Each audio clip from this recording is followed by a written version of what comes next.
The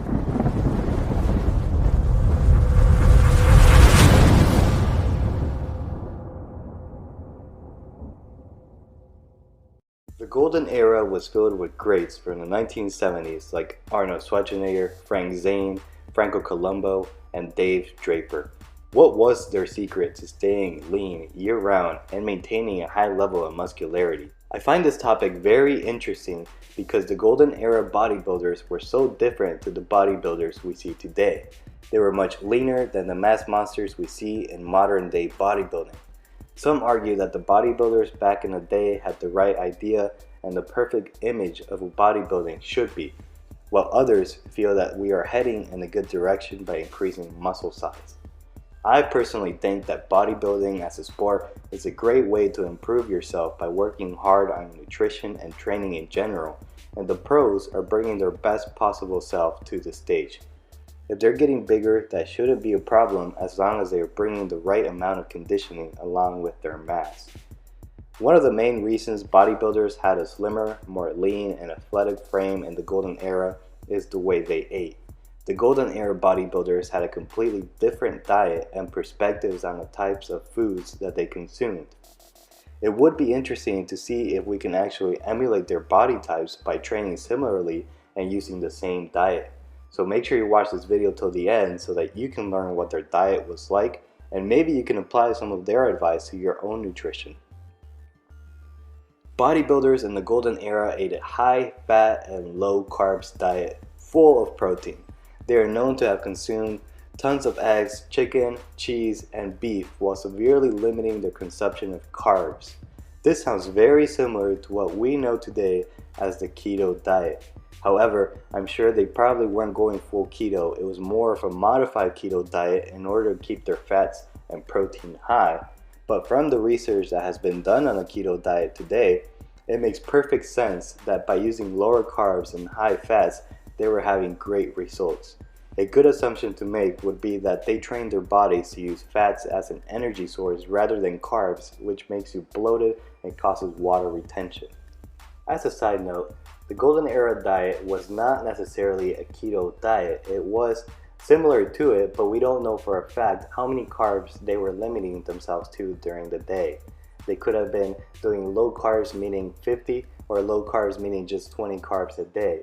However, if they were consuming very low carbs, for example 20 grams of carbs a day, this would put them into ketosis, meaning that their body is no longer using carbs as an energy source. Instead, it is using fats to convert into ketone bodies, which are used by different processes in your body, such as the brain. The brain uses a lot of glucose, which is normally derived from your carbohydrate stores.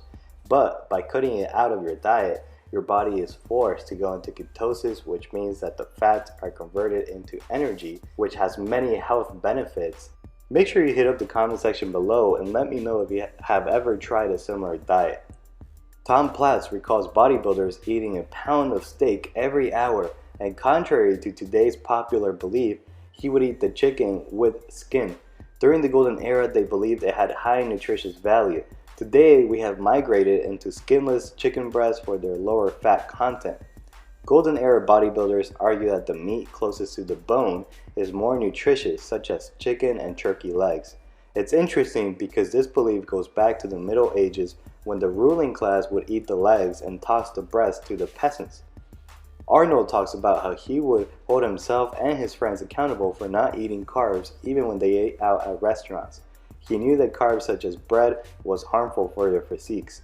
He ate a large amount of whole eggs, which were thought to contain many nutrients compared to today when we think only the egg whites are healthy. Butter and cream was also a large staple of their diet. As far as supplementation, they didn't have many choices. There were very few protein shakes and they tasted terrible.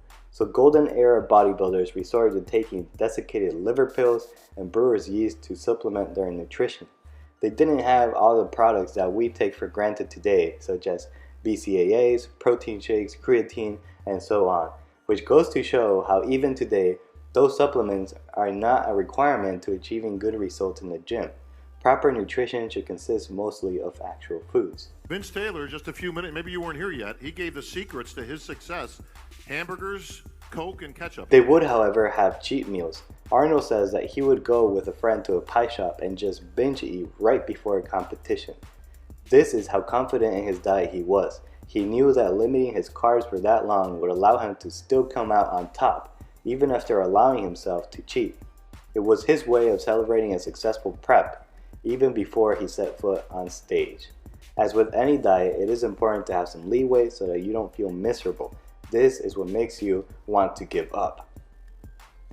So to wrap this video up, here's a quote from Tom Platz. Bodybuilding is not about deprivation and punishment. It's about abundance and prosperity. You can have it all and eat all the things you want. You don't have to starve and you don't have to be excessive. I was traditionally on a higher fat diet, real low carbs. In 1980, I switched to a high carb metabolism, 300 grams of carbohydrates a day, and left the high fat metabolism. And I got great results, wonderful results. I get bigger and fuller and stronger, and I got shape too at the same time. 1980, 81, by switching metabolisms, I believe that was one of the keys to success. And I still think that switching metabolisms is really not fully understood. We're doing it more now than ever. Fasting is sort of popular. Switching from high carbohydrates to low carbohydrates is popular. I think you have to switch. You can't do the same thing forever. In the old days, when we all lived on farms, you ate high carbohydrates during the summertime. When trees were blossoming and fruits and vegetables were growing, you ate carbohydrates and sugar.